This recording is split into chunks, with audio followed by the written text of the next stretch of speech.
novinarsko konferenco kot običajno začenjamo z včerajšnjimi epidemiološkimi podatki.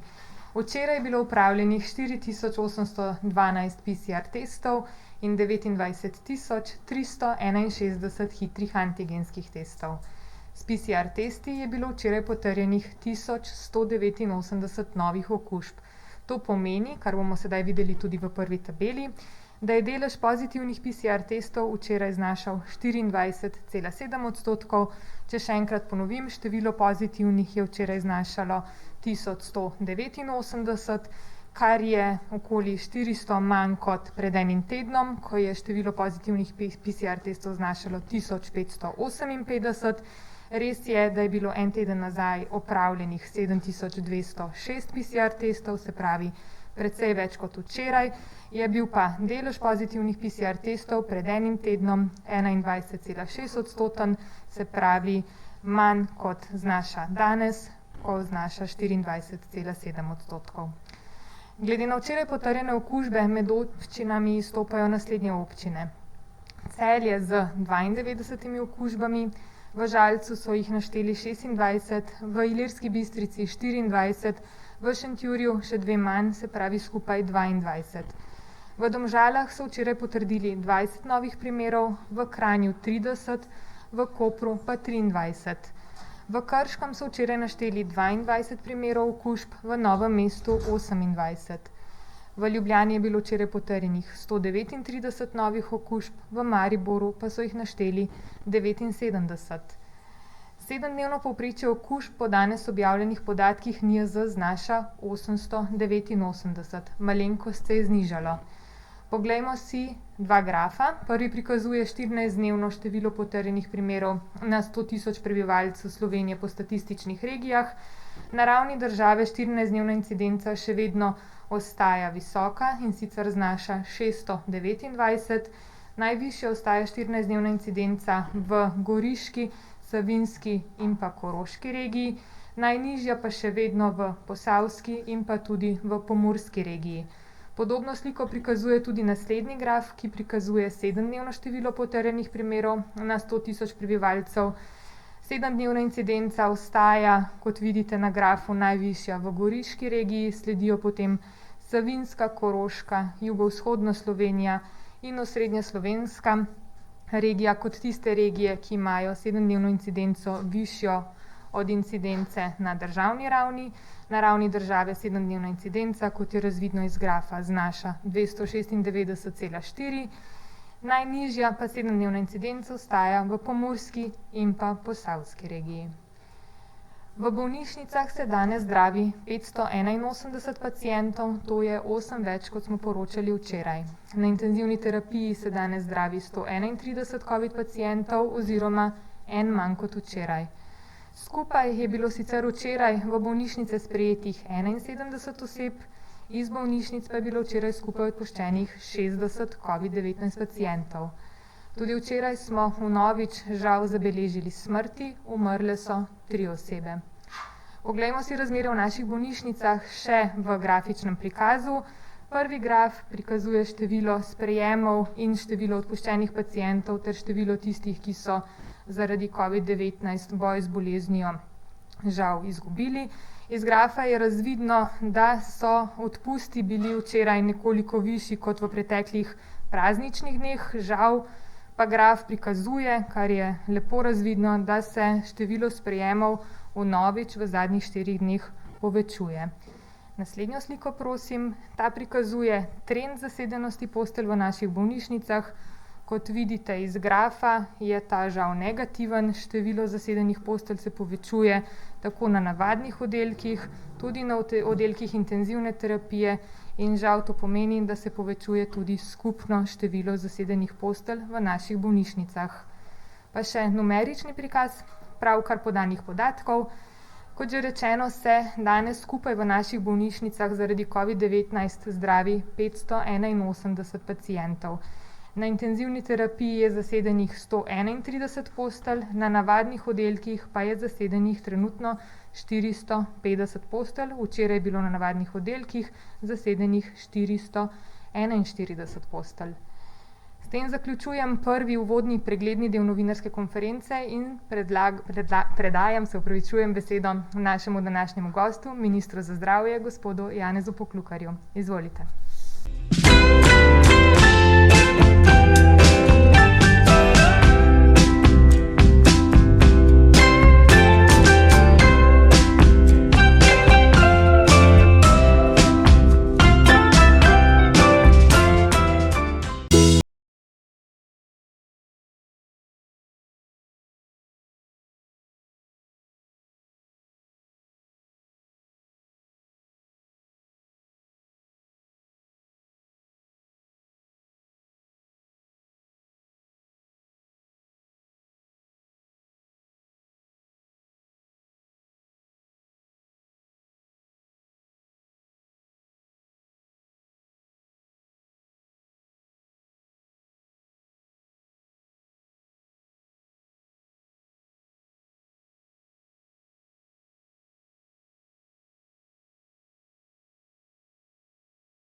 Spoštovane državljanke, spoštovani državljani, spoštovani zdravstveni delavci in sodelavci.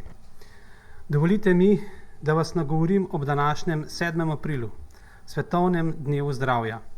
Ta dan obeležujemo vsako leto. Leta 1948 je bila na ta dan ustanovljena Svetovna zdravstvena organizacija. Ob letošnjem Svetovnem dnevu zdravja Svetovna zdravstvena organizacija v ospredje postavlja neenakosti v zdravju in poteka pod geslom Gradimo pravičnejši, bolj zdrav svet. Poudarek je na doseganju najvišje ravni zdravja, ki je temeljna pravica vsakega človeka, ne glede na raso, vero, politično prepričanje, ekonomsko ali socialno stanje. Svetovna zdravstvena organizacija poziva k spremljanju neenakosti v zdravju in kliče k prizadevanjem za univerzalen dostop do kakovostnih zdravstvenih storitev, prilagojenih potrebam in vrednotam v skupnosti. V Sloveniji neenakosti v zdravju spremljamo že od leta 2011. Zdravje celotne populacije se je v zadnjem desetletju do epidemije COVID-19 pomembno izboljšalo, pri čemer se Slovenija uvršča ob bok razvitih držav tako na področju dosežkov kot tudi izzivov. To je eden izmed pomembnih dosežkov našega zdravstva, na katerega smo lahko posebej ponosni. Žal pa tudi v Sloveniji opažamo, da se je zdravje skupin prebivalstva z višjim socialno-ekonomskim položajem izboljševalo hitreje, kar pomeni, da posamezniki iz različnih socialno-ekonomskih skupin svoj zdravstveni potencial dosegajo v različni meri. Dejavniki, kot so izobrazba, zaposlenost, dohodek, socialna varnost, socialna omrežja in podobni vplivajo na življenjski slog, dejavnike tveganja, uporabo zdravstvenih in drugih storitev ter posledično na obolevnost, umrljivost in pričakovano trajanje življenja. Novi koronavirus nas je opomnil, da bolezen ne izbira po spolu, ne po rasi ali verskemu prepričanju. Prav tako se ne ozira na socialni ali družbeni status. Ni mu tudi mar za neenakosti med nami. Epidemija COVID-19 je globoko zaznamovala prav vsa področja našega življenja. Vseh njenih razsežnosti še ne poznamo, vendar pa bo nedvomno bolj negativno vplivala na tiste skupine prebivalstva, ki so bile že prej ranljive in bolj izpostavljene bolezni. Tudi temu bomo pri izhodni strategiji po epidemiji morali posvetiti posebno pozornost. V Sloveniji imamo dostopno in kakovostno zdravstveno oskrbo in kot minister bom storil vse, da jo ohranimo in še izboljšamo. V času epidemije COVID-19 so vsi bolniki dobili potrebno oskrbo. Naše zdravstvo se je odlično izkazalo v tej krizni situaciji. Po pandemiji pa nas čakajo novi izzivi. Okoliščine v zadnjem letu so pustile posledice na duševnem zdravju, kar bo terjalo okrepljeno delovanje na tem področju. Vso pozornost bomo namenili preprečevanju in obvladovanju kroničnih bolezni, vključno z rakom, saj so podatki o dejavnikih življenjskega sloga, ki vplivajo nanje, slabši, kot so bili pred časom epidemije. Z okrepljenim zdravstvenim varstvom na primarni ravni bomo zagotovili celovito zdravstveno oskrbo, ki bo odgovarjala potrebam ljudi, tudi najranljivejšim. Vse dobre prakse na področju preventivnih dejavnosti, ki vključujejo najbolj ranljive skupine, bodo po epidemiji spet polno zaživele. Naj nas tudi letošnji slogan poveže v skupnem boju proti novemu koronavirusu in nas opomni, kako pomembna je solidarnost in sočutje do sočloveka. Zahvaljujem se vsem zdravstvenim delavcem in sodelavcem, ki ste v preteklem letu dokazali, da med nami ni neenakosti. Prav tako pa tudi vam, državljanke in državljani, da ste s spoštovanjem ukrepov pomagali, da so naše bolnišnice zmogle obravnavati vse, ki so potrebovali zdravljenje. Hvala vsem. Minister, hvala lepa za te uvodne besede. Prehajamo k novinarskim vprašanjem, vkolikor so kakšna. Počakamo trenutek. Prvo vprašanje zastavlja STA. Lepo pozdravljeni, gospod minister.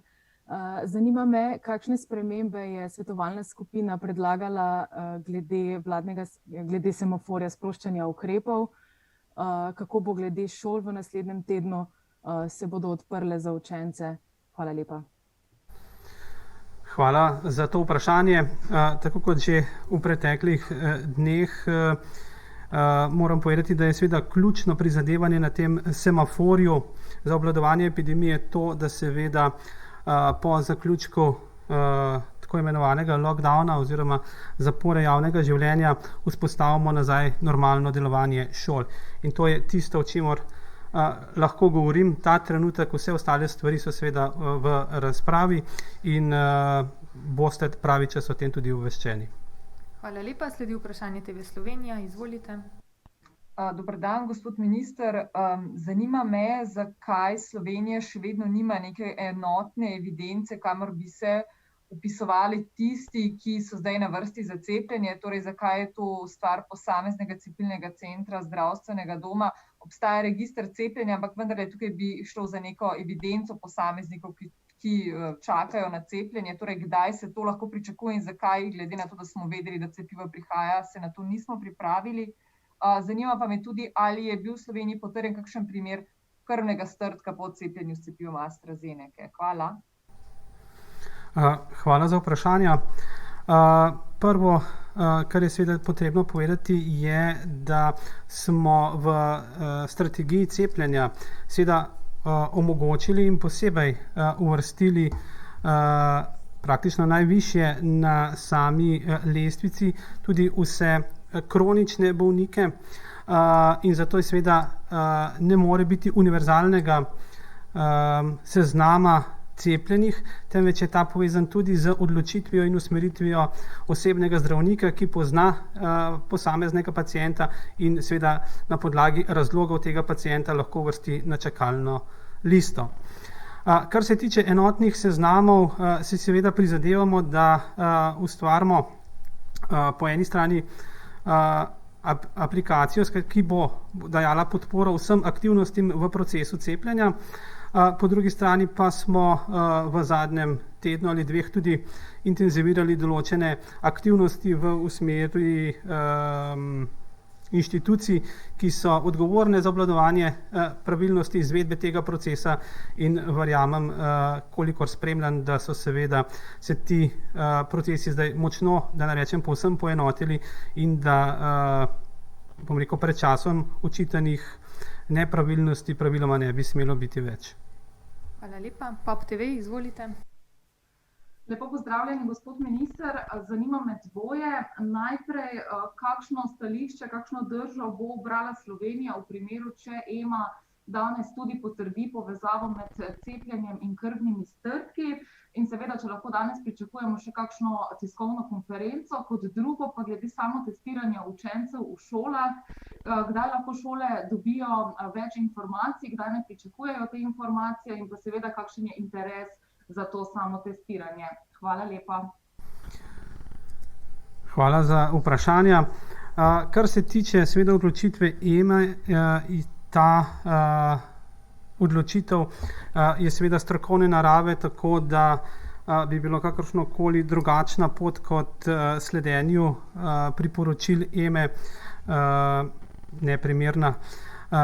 In zato seveda si želimo, da čim prej dobimo te dodatne oziroma nove usmeritve EME, ki naj bi jih po nekih podatkih dobili danes oziroma najkasneje v naslednjih dneh, in tudi iz tega razloga, zato da bo postopanje članic Evropske unije čim bolj enotno, imamo danes zvečer ministri za zdravje sestanek na to temo.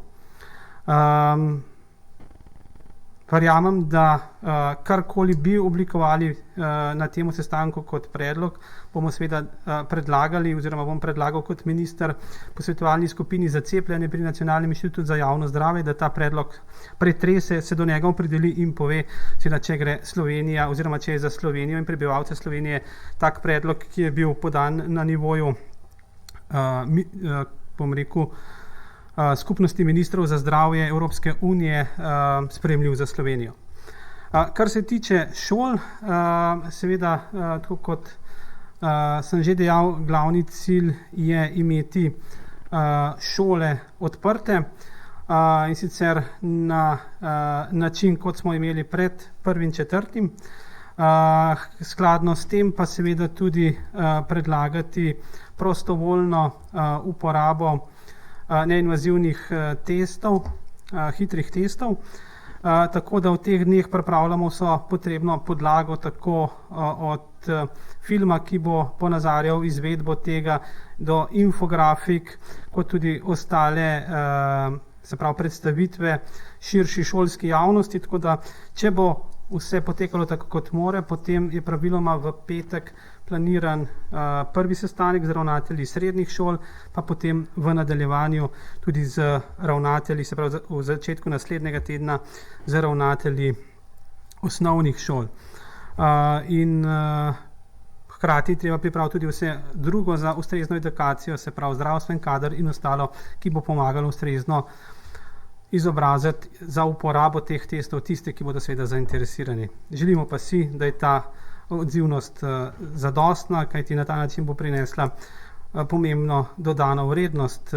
Sledimo vzorom držav, ki so te teste že uvedle. Tukaj imamo Anglijo, Nemčijo, Avstrijo, Češko, in prav je, da na to pot z vidika čim boljšega obvladovanja epidemije in pa aktiviranja oziroma tega, da usposobimo tudi državljane, da lahko čim bolje sami upravljajo z epidemijo, da se seveda podamo na pot tega projekta in ga v čim boljši meri realiziramo, kajti verjamem, tako kot v Angliji, je to morda tudi pot, da v bodoče tudi kakšne druge širše skupine na ta način omogočijo odpiranje ne samo gospodarstva, ampak družbe.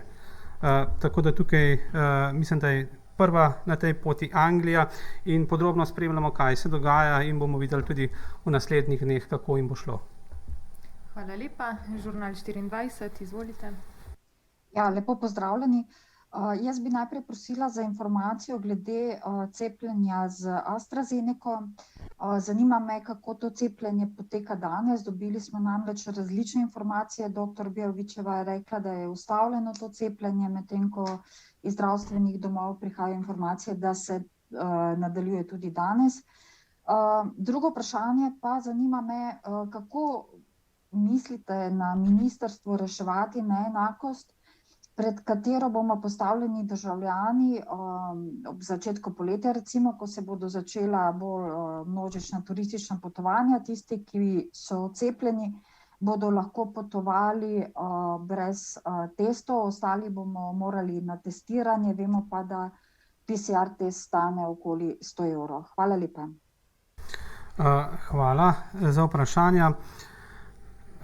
Kar se tiče izvajanja cepljenja z AstraZeneco, ne poznam izjave dr. Bejovića, morda je bila napačno razumljena ali kakorkoli drugače interpretirana. Dejstvo je, da ta trenutek ni nobenih zavez ali pa odločitev ne posvetovalne skupine, ne nekogar drugega, da se z AstraZeneco ne bi cepili. Je pa res, da skladno strategijo ta trenutek cepimo starejše od 60 let, kar tudi, bom rekel, sledi usmeritvam posvetovalne skupine za cepljenje pri Nacionalnem inštitutu za javno zdravje, ki seveda predlagal do nadaljnjih spoznanj in pa odločitev EME, da se AstraZeneca rezervira za starejše od 60 let.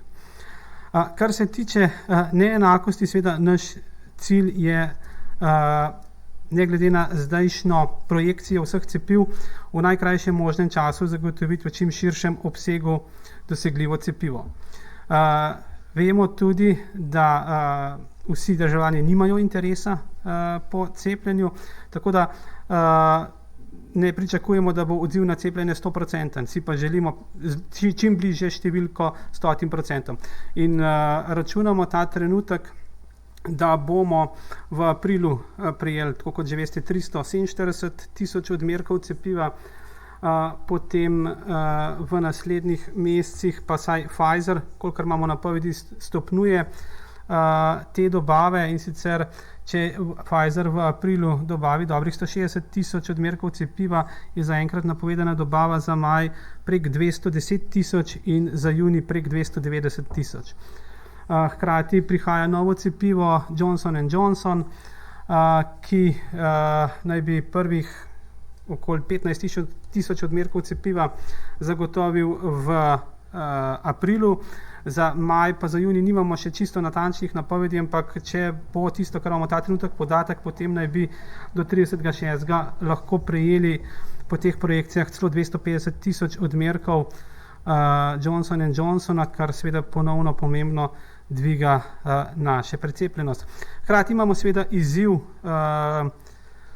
cepljenja z AstraZeneco, po eni strani dobavljivosti tega cepiva, po drugi strani pa te previdnostni ukrepi oziroma priporočila, ki jih te dni pričakujemo in spremljamo za EME, tako da tudi od tega je odvisno, kakšna bo dostopnost samega cepiva AstraZeneca. Moderna, bom rekel, zaenkrat dostavlja po projekcijah najmanjše količine, ampak vsako cepivo je pomembno in v tej luči delamo, da zagotovimo v najkrajšem možnem času cepivo za tiste, ki seveda izražajo interes, in želimo si, da je ta interes čim širši in seveda prostovoljen. Hvala lepa. Svet na kanalu A, prosim. Lepo pozdravljeni. Dve stvari me zanimajo in prvo, malo bolj konkretno bi prosila, če lahko razložite, kaj bo pomenilo, če EMA torej zavrne oziroma AstraZeneca ne prižge zelene luči, torej kaj pomeni to za tiste, ki so prvi odmerek tega cepiva že dobili, kaj to konkretno tudi pomeni za našo strategijo, kje bomo dobili v ključni fazi neka nadomestna cepiva. Druga stvar pa, za koga je samo testiranje v prvi vrsti namenjeno, torej za vse učence, mogoče tudi za študente, dijake, zaključnih letnikov, kako ste si to zamislili? Hvala. Hvala za vprašanje, upam, da sem si vsa zapisal, sicer vas bom prosil, da me te popravljam. Kar se tiče seveda EME, priporočil EME, kar se tiče cepljenja in pa drugega odmerka AstraZeneca, je seveda gre tukaj za strokovna vprašanja in sledili bomo priporočilom, usmeritvam EME in pa naše posvetovalne skupine pri Nacionalnem inštitutu za javno zdravje. Ta trenutek lahko povem, da smo prva cepljenja za AstraZeneca opravili 6.2., kar pomeni, da se 12 tednov izteče oziroma bo potrebno ponovno cepljenje praviloma 27.4. prvih teh, ki se morajo po protokolu cepiti po 12 tednih.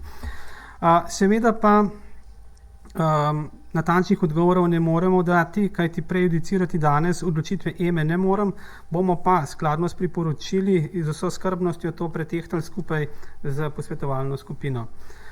Kar se tiče samo testiranja, seveda ta trenutek je naš cilj zagotoviti delovanje šol, kot je bilo pred 1.4. Tako da tukaj zato govorimo o tretji triadi in pa o srednjih šolah. Seveda je naslednji korak lahko tudi povezan z študenti oziroma z izobraževanjem na fakultetah, tako da tega odgovora vam danes ne morem podati, se pa ta teden dobimo tudi z ministrico za šolstvo in pa ministrom za dela, s predstavniki mislim, da študentskih organizacij, tako da bomo prav gotovo govorili tudi v tej smeri, kako iskati rešitve za študente. Hvala lepa. TV Slovenija ima še eno vprašanje, izvolite. Ja, dober dan. Pravzaprav bi se rada navezala, omenili ste, sodelujete z ministrico za šolstvo, kako poteka to sodelovanje in tudi njo bi nekako pri takem projektu pričakovali pred kamerami. Drugo vprašanje pa, ali ste po cepljenju z AstraZeneco v Sloveniji, ali smo že imeli primer krvnega strdka ali kakršnekoli informacije v zvezi s tem? Hvala. Hvala za vprašanja.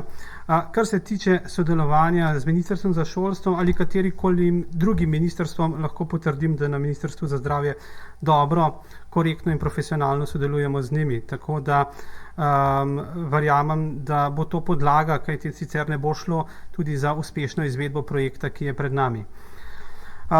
Kar se tiče pa samih strdkov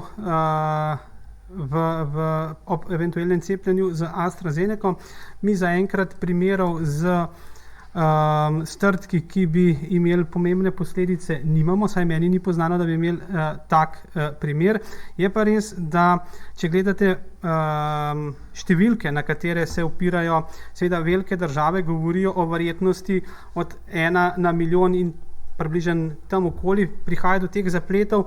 To pomeni, da bo samo cepljenju pričakujemo v Sloveniji, če bi vse cepili z AstraZeneco, seveda en primer.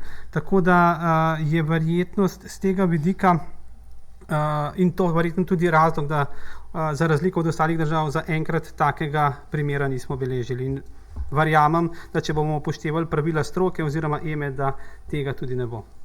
Pop TV, izvolite. Jaz bi se pa še navezala na kolegico in sicer glede strdkov me zanima, koliko časa po cepljenju, po prejemu torej odmerka je hipotetično obstaja to tveganje tega strdka. In še drugo, glede cepilne aplikacije me zanima, je to nekaj, o čemer razmišlja vlada, na kak način bi delovala ta aplikacija v cepljenju, za komu bi bila namenjena in kaj vse bi pokrivala, kar se cepljenja tiče. Hvala. Hvala za vprašanja. Kar se tiče strdkov, gre za čista strokovna vprašanja, tako da vam lahko te podamo naknadno oziroma jih poda kdo iz posvetovalne skupine. Kar se tiče aplikacije, je dejstvo, da s to aplikacijo želimo narediti ta proces cepljenja transparenten, po drugi strani pa z njo tudi povečati učinkovitost. Tako da ne bo samo aplikacija kot taka, ampak bo tudi povezana z drugimi sistemi, se pravi z sistemom ERCO, kjer se zdaj beleži cepljenje, tako da bo lahko seveda tisti, ki ima različne pravice v tej aplikaciji, ampak naprimer zdravnik, ki ima največ pravic, lahko dobil ustrezne podatke, ko se bo odločil o korakih ne samo cepljenja v bodoče, ampak tudi zdravljenja iz drugih razlogov tega svojega bolnika. Hvala lepa. Še 3 prijave imamo trenutno. Najprej sledi vprašanje STA. Ja, čisto kratko podvprašanje glede samotestiranja učencev.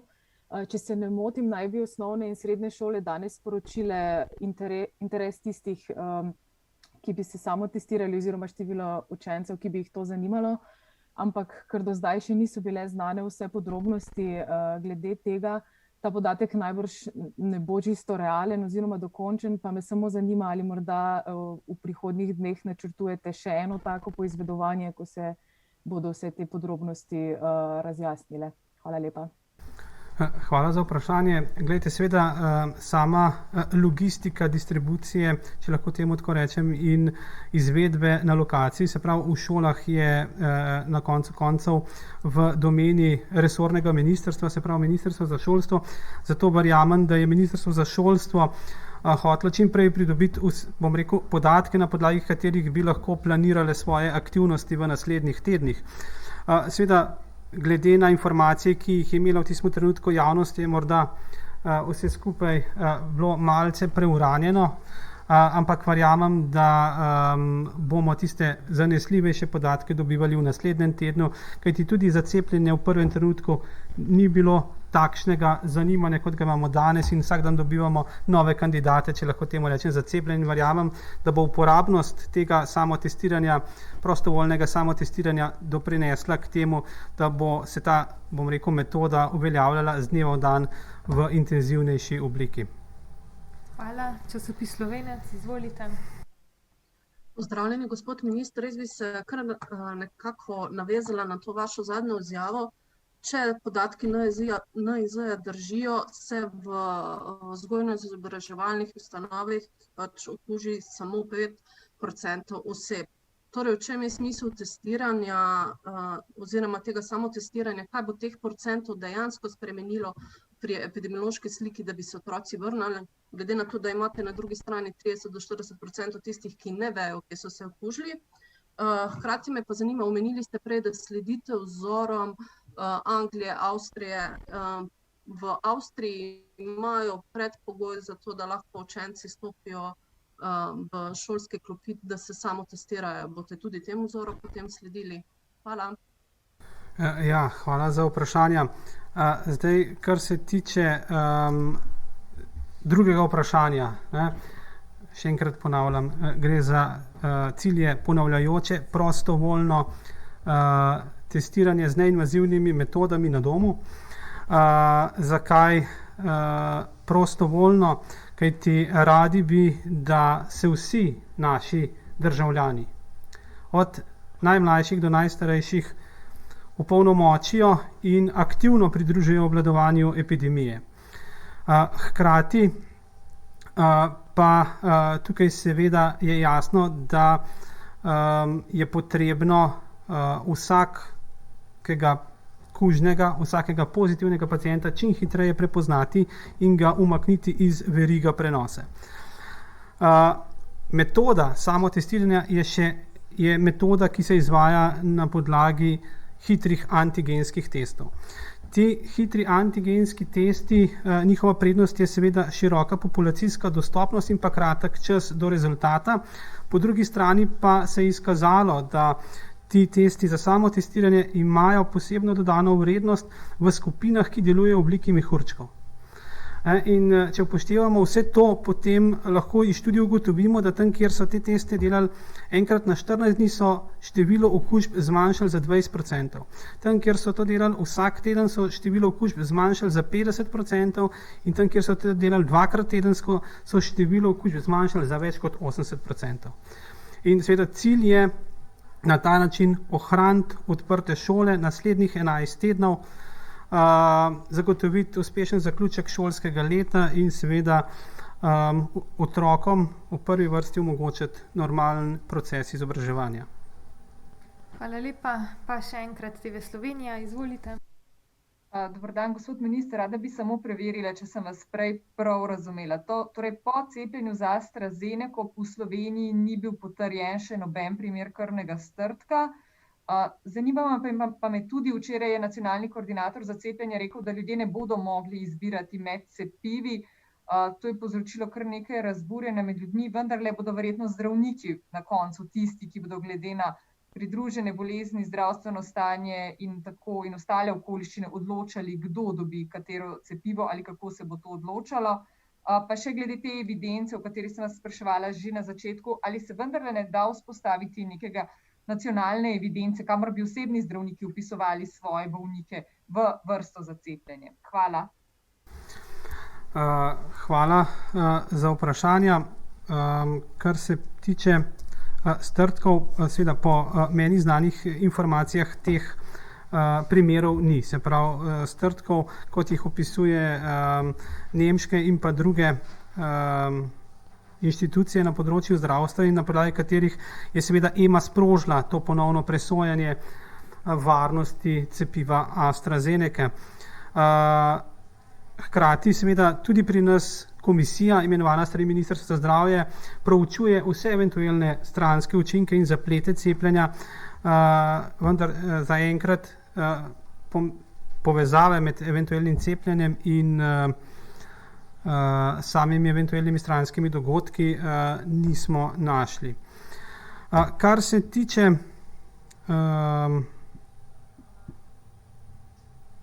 izbiranja med cepivi, dejstvo je seveda, da sledimo priporočilom stroke. Ta trenutek velja, da je AstraZeneca po priporočilih posvetovalne skupine za cepljenje pri Nacionalnem inštitutu za javno zdravje AstraZeneca rezervirana za starejše od 60 let.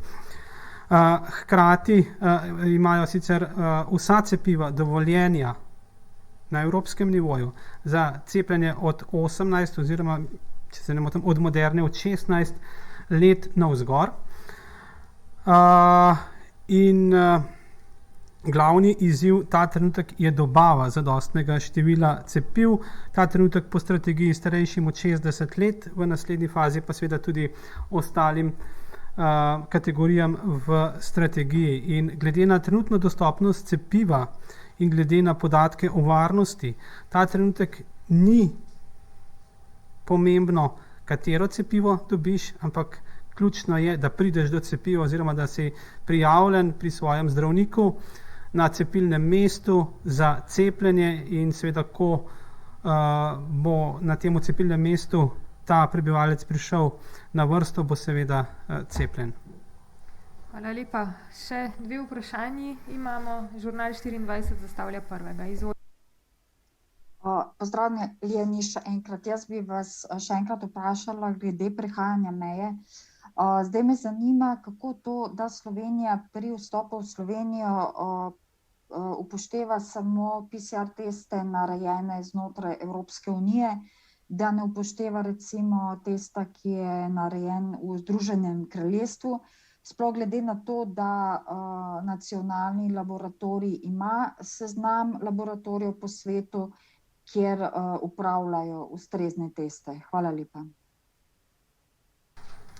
Hvala za vprašanje. Zdaj sveda, kar se tiče mej, je pač v zadnjem obdobju bilo zasledeno, bom rekel, kar pomembno število ponarejanj teh izvidov, še posebno iz področja hitrih antigenskih testov. Po drugi strani pa vemo, da je občutljivost hitrih antigenskih testov pomembno nižja od PCR testov, še posebej, ko govorimo o začetnih fazah bolezni, zato je seveda na mestu iz vseh teh razlogov testiranje s PCR testom. Kar se tiče izhodišča, da seveda so za nas verodostojna in sprejemljiva inštitucije, ki delajo PCR teste v Evropski uniji, je pač stališče, ki smo ga na vladi zavzeli. Zagotovo je možno razmišljati tudi širše in vaš razmislek oziroma pomislek je na mestu, tako da ga bomo prav gotovo obravnavali in se tudi do njega opredelili. Hvala lepa. Pa še vprašanje POP TV, izvolite. Ja, gospod minister, ponovno imam dvoje. Prvo je torej aplikacija za cepljenje. Me zanima samo še kakšna podrobnost v zvezi s tem, kdaj bo zaživela ta aplikacija, če si jo bomo torej lahko vsi posamezniki namestili na svoje mobilne telefone in kakšna bo v bistvu uporaba te aplikacije. In še drugo, glede torej današnje odločitve EME in cepiva AstraZeneca, me zanima, ali torej Slovenija, razumemo seveda, da je ta odločitev strokovna, ali torej Slovenija vendarle nima nekega plana A, B, C oziroma strategije v primeru, če bo cepljenje se nadaljevalo oziroma če bi bilo morebiti zaustavljeno. Hvala. Hvala za ta vprašanja. Zdaj, kar se tiče aplikacij, ki jih ta trenutek vzpostavljamo, ena je seveda aplikacija, ki bo zaživela že prej, praviloma po 15.4. in ta bo praviloma poenostavila administrativni proces samega cepljenja na cepilnem mestu. Na tem zdaj aktivno delamo in ta bo praviloma zaživela po 15.4. Kar se tiče pa aplikacije, ki bo celostno pokrivala, zdaj cilj je postaviti in realizirati ta projekt do konca aprila. O samih podrobnostih pa ta trenutek še ne bi govoril, kajti same detajle v sami izvedbi na koncu je potrebno dogovoriti zdaj v poskusni fazi pilota, ko se to testira, tako da ne bi kakršnokoli stvar rekel, ki bo potem malenkost drugačna, tako da bomo takrat, ko bo stvar pripravljena za uporabo, seveda ustrezno to predstavili javnosti. Minister, hvala lepa za vsa pojasnila in obširne odgovore. S tem smo zaključili nabor vprašanj za danes. Hvala tudi vam, lepo pozdravljeni.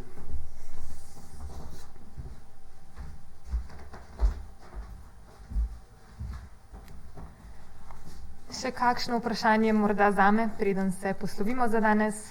Kot kaže, je eno vprašanje. Pop TV, izvolite. Ja, pozdravljeni. Glede na to, da minister ni odgovoril drugega dela vprašanja, bom torej vprašala vas, kakšen je torej scenarij A, B, C v zvezi z današnjo odločitvijo EME in cepljenjem s cepivom AstraZeneca? Hvala. Hvala lepa za vprašanje. Sicer mislim, da je minister danes večkrat ponovil, da je najprej potrebno počakati na odločitev EME, potem se bodo na to temo sestali ministri za zdravje držav članic EU, kjer bodo se pogovarjali o vseh odločitvah. Minister je hkrati tudi pojasnil, da se bo potem stališčem, ki ga bo podala EMA, seznanila tudi posvetovalna skupina za cepljenje pri NIJZ in o vseh nadaljnjih odločitvah in seveda tudi potencialnem vplivu na našo strategijo cepljenja vas bomo obvestili takoj, ko bodo odločitve sprejete. Še kakšno vprašanje? Kot kaže, ni več vprašanj. Hvala lepa vsem za pozornost in lep pozdrav do jutri. Nasvidenje.